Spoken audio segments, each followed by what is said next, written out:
nagkaduol nga Startup PH dinhi sa Kapuso Network atong ilailahon ang usa sa mga cast ni ini. We have on our program karong buntaga, Mr. Gabby Eigenman. Mayong buntag, maupay nga aga, Sir Gabby, at welcome dito sa GMA Regional TV Live. Maayong buntag, ang maupay nga aga sa mga nanonood ng Regional TV Live. And thank you for having me here. It's our pleasure to have you on the program, Sir Gabby. Kaya naman, we'd like to know, kumusta yung umaga mo ngayon? How do you make yourself feel motivated and inspired every morning? Actually, every morning talaga when I wake up, I have to be inspired. I have to be motivated because it's another day. Parang I've always thanked the Lord na nagising pa ako. Di ba? Importante yun eh. And then my morning routine would always prepare food for the family because I'm the cook here sa bahay. So, What are the things that make you feel really, really grateful every morning, Sir Gabby? grateful for life. Grateful for the blessings that's been pouring. Di naman ako mapalahingi sa Panginoon na gusto ko nito, gusto ko ng ganyan. Basta ko na ibigay. And ngayon, na nasa gitna or more than half of the year na tayo ng 2022, ano pa ba yung mga nasa bucket list mo, Sir Gabby, na hindi mo pa na-check?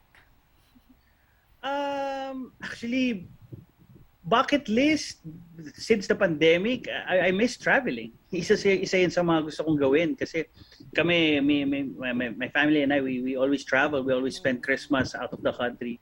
Pero since the pandemic hit, so technically it's been 3 years, we miss riding the plane. So sana makaabot pa before the year ends. And talking about bucket list din namin na mapanood kayo dito sa Startup PH. Kaya naman we're very excited. Ano ba yung magiging role mo dito sa Startup PH?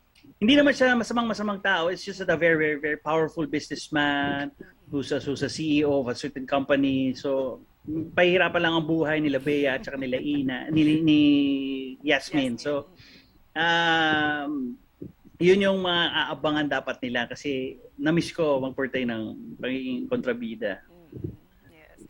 And yung Startup was really a global hit Korean series. Ikaw, paano ka nag-prepare for this character, Sir Gabby, for Startup PH?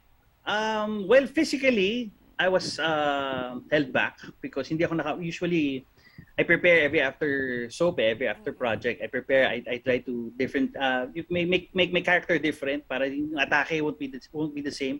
But since I crossed from Voltes 5 to Startup, medyo nakulangan ako ng time kasi naiiwan kasi yung physically yung look ko kasi nakabigote lang ako sa Voltes 5. So I was supposed to clean up para malinis ako sa Startup, pero hindi umabot kasi sabay ko ginagawa yung dalawang shows eh. So sabi ko sige, assist na lang, I'll just grow a beard, pero sana matanggap kasi nga yung original na gumanap ng character na ginagawa ko is very clean eh. And we look forward na makita ka dito sa villain role na ito for Startup PH. And of course, Sir Gabby, how was it working with Alden Richards and Bea Alonzo together?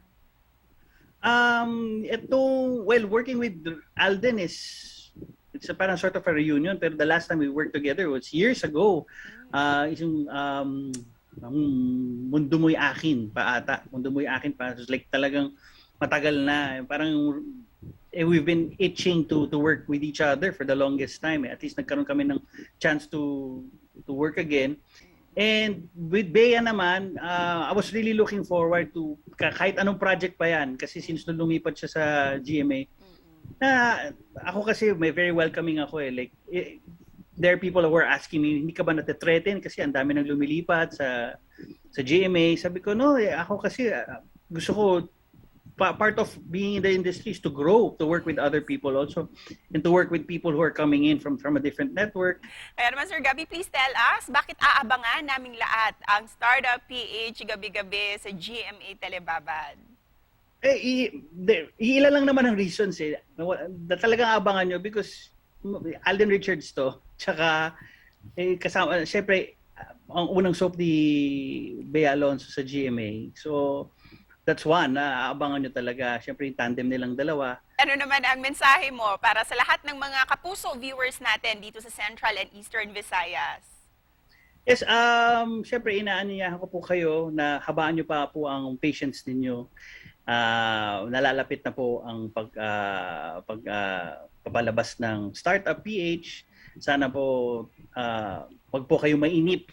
Darating at darating na po sa inyong mga tahanan at mapapanood na ninyo Alden Richards at Bea Alonso Startup PH, ang Korean version ng Filipino version ng Korean startup. At daghang salamat sa iyo, Sir Gabby. Daghang salamat. Salamat din po. Salamat din po.